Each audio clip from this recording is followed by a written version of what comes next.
উত্তর বাঞ্ছানগর ও মা বাবার দোয়া পাঠাগারের উদ্যোগে আয়োজিত দুদিন ব্যাপী চমৎকার এই তাফসীরুল কোরআন মাহফিলের সমাপনী দিবসের সম্মানিত সভাপতি মহতারাম মৌলানা মোশাররফ হোসেন মিয়াজি সাহেব, মহতারাম মৌলানা হাফেজ আরিফ হোসেন মিয়াজি সাহেব সহ অত্র মাহফিলের সম্মানিত আয়োজক বৃন্দ, আমার আগে আপনাদের সম্মুখে আলোচনা করলেন আপনাদের এই এলাকার কৃতি সন্তান, বিশিষ্ট রাজনীতিবিদ, অত্র সংসদীয় আসনের সাবেক সম্মানিত সংসদ সদস্য জনাব শহীদউদ্দিন চৌধুরী এনি সাহেব, আজকের মাহফিলের সম্মানিত আলোচক বৃন্দ, বিশেষ অতিথিবৃন্দ, উপস্থিত মহতারাম ওলামায়ে কেরাম, ইসলাম প্রিয় তাওহীদি জনতা, পর্দার অন্তরালের সতী সাধবী, সম্মানিতা মা ও বোনেরা, প্রিয় দিনী ভাইয়েরা, কেমন আছেন আপনারা? ভালো আছেন শুনে ভালো লাগলো। আল্লাহ আমাদের ভালো রাখুন, সুস্থ রাখুন, যতদিন বাঁচিয়ে রাখবেন সকলকে ঈমানের সাথে রাখুন, বলুন আমিন। আলোচনা শুরু হয়েছে বাদ মাগরিব বা তারও আগে। অনেক বড় বড় আলোচক, বিশেষ করে মোল্লানা আজিম ভাই, সালাউদ্দিন চাঁদপুরি ভাই, হাফিজ মাওলানা আসাদুজ্জামান সাহেব সহ অনেক বড় বড় আলোচকরা আলোচনা করলেন। রাত হয়ে গেল 10:30। এত রাতে আর আলোচনা করার মোড থাকে না। প্রায় 25 মিনিটের মতো এখানে এসে বসে থাকলাম। সঙ্গত কারণে কিছু করার ছিল না। এনি ভাই বিভিন্ন জায়গাতে নির্বাচনী কাজ করে আসতে একটু লেট হলো। এরপরেও আমরা কিছু কথা বলবো যদি অনুমতি পাই। শুনবেন? জুতা ফাঁসে লইয়া বসেন নাই তো আবার যে হুজুর আপনি শুরু করেন তারপরে আমি উঠবো? কি জুতা টুতা ভাস করে লইয়া বসেননি কোনো? আমরা রেখে চলে যাবেন না তো? আমরা ইনশাল্লাহ আধা ঘন্টা কথা বলবো।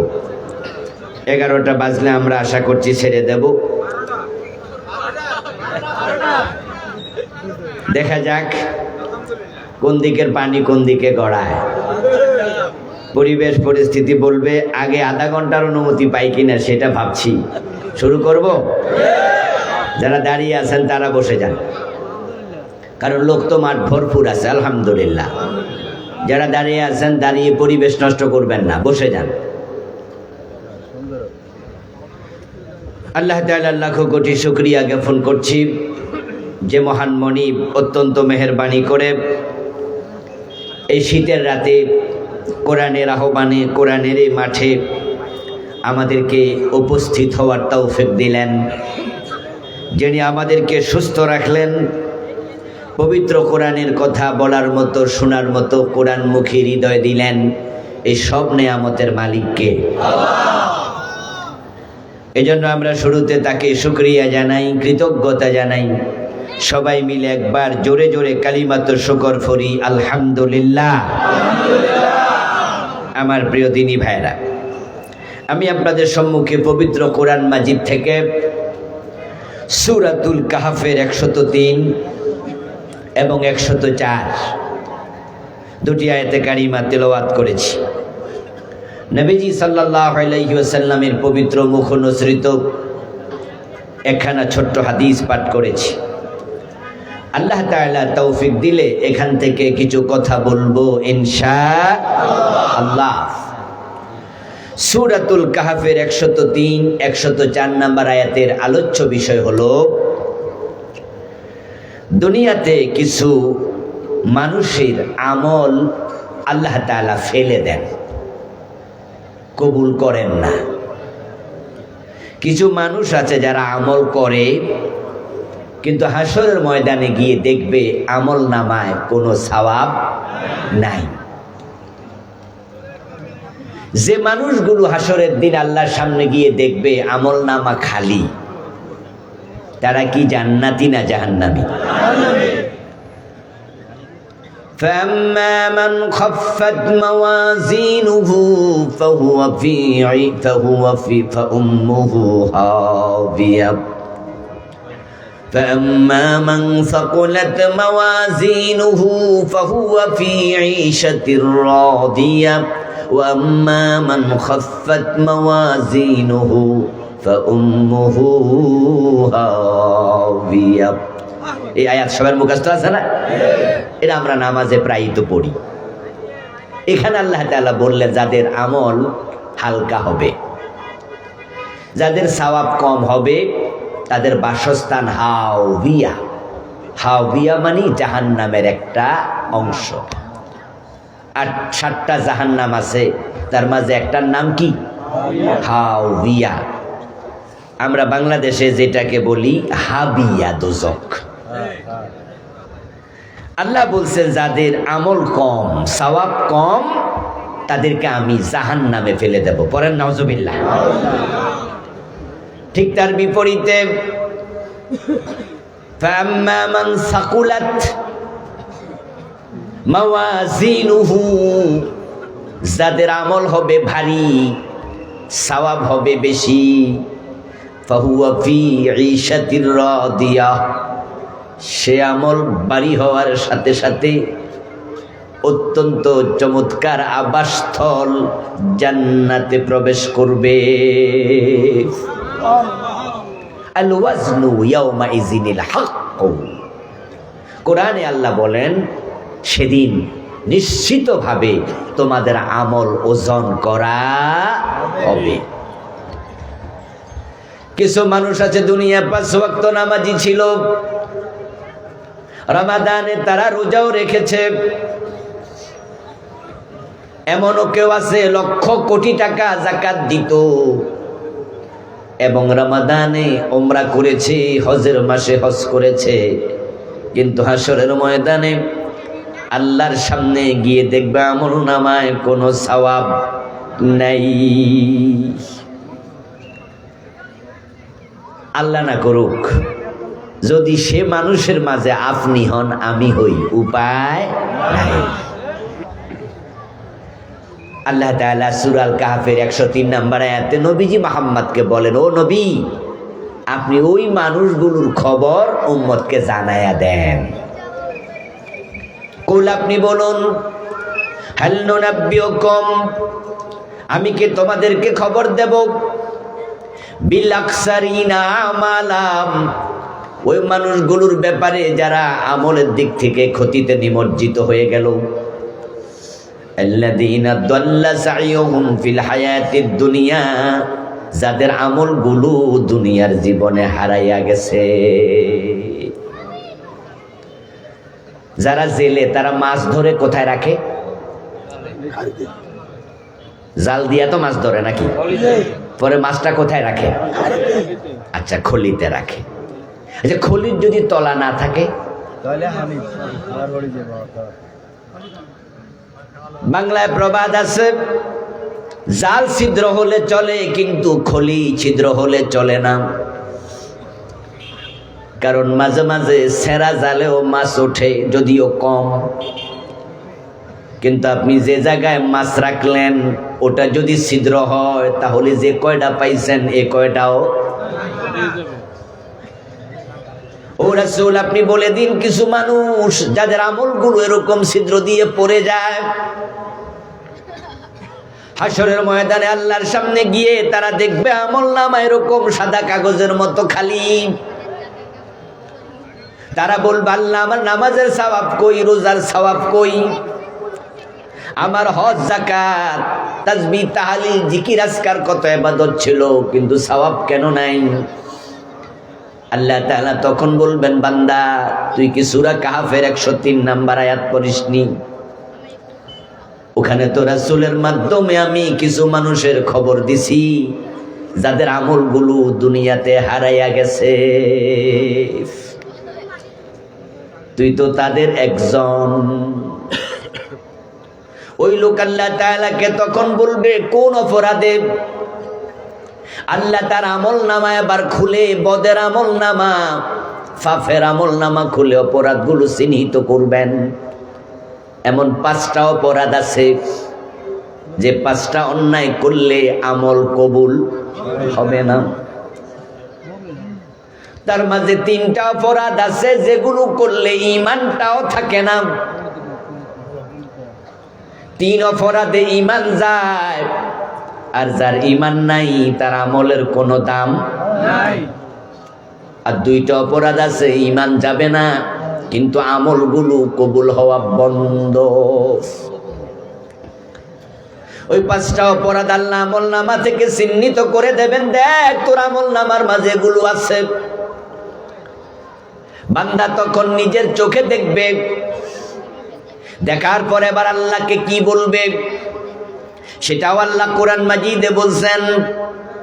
ওই লোকটা বলবে ওয়ালাউ আন্না লানা কাররাতান ফানাকুনা মিনাল মুমিনিন, আল্লাহ যদি দুনিয়া একটা বার আবার পাঠাও, আমি ভালো মুমিন হতে চাই।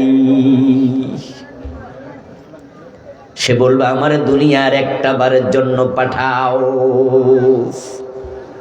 সে তখন বুঝবে অপরাধ, সে চিনবে, জানবে, আল্লাহর কাছে দুনিয়ায় আবার আসতে চাইবে।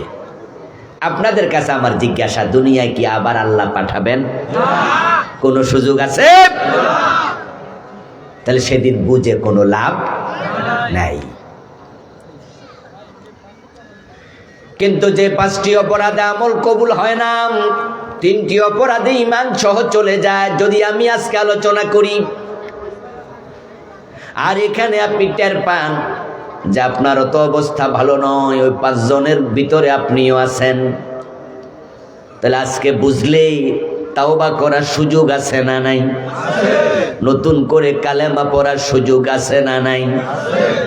এজন্য মরার পরে বুঝবেন না, মরার আগে। আমি আজকে সংক্ষেপে 5টা গ্রুপের আলোচনা করে দোয়া করে একসাথে আমরা চলে যাব। তাহলে আলোচনা হবে আত্মসমালোচনার জন্য। আমরা নিজেকে খুঁজব যে আমার নাম সেখানে আছে কি না।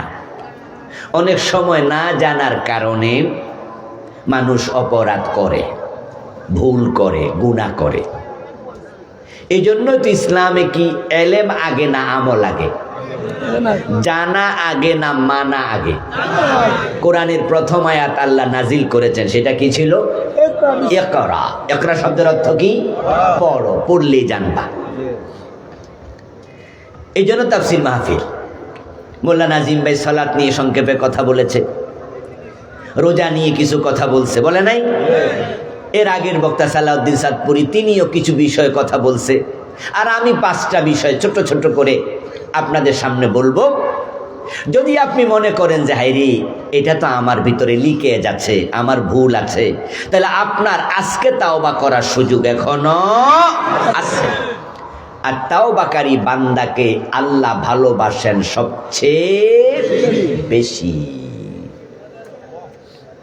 আল্লাহ এমন ভাবে ক্ষমা করে যে সেই যেমন মনে হয় জীবনে কোনো গুনাহ করেই নাই। এই হলো হাদিস, কামাল্লা জামবালাহু, মনে হয় গুনাই নাই, গুনাহ করেই নাই, হাদিস। আর কোরআনে আছে আরো চমৎকার মেসেজ, উলাইকা ইউবাদদিলুল্লাহু সাইয়্যাতিহিম হাসানাত,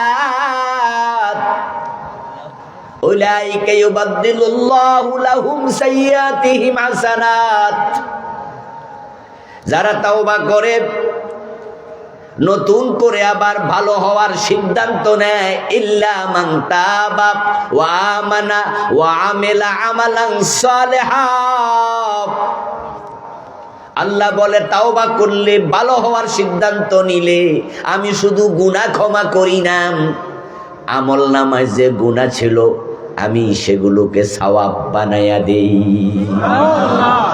ইউবাদদিলুল্লাহু সাইয়্যাতিহিম হাসানাত, আল্লাহ তাদের গুনাহকে সওয়াব বানাই দেয়। তাহলে 5টা অপরাধে মানুষের আমল কবুল হবে না। আমরা যদি দেখি যে এখানে আমার নাম আছে, আমরা আজকে তাওবা করে বাড়ি যেতে চাই, বলেন আমিন। 1 নাম্বার অপরাধ হলো কুফর। এটা করলে ঈমান চলে যাবে। দ্বিতীয় অপরাধ হলো শিরক, এটা করলেও ঈমান চলে যাবে। 3 নাম্বারটার নাম নেফাকে ইতিকাদি, এটা করলেও ঈমান চলে যাবে। আর মনে রাখবেন, ঈমান যখন কারো যায় তখন আমল সহ যায়। ঈমান গেলে আমল আর থাকে না। এক সময় গ্রামে আজকের মতো পাকা টয়লেট ছিল না, এখন তো ওয়াশরুম টয়লেট অনেক আধুনিক। এক সময় ছিল মাটি খুঁড়ে মানুষ টয়লেট বানাতো, তারপরে বাঁশ দিয়া, এই 2টা বাঁশ দিত, এই বাঁশের মাঝে বইয়ে কাম সারত। আর ফা ফিসলে মাঝে মাঝে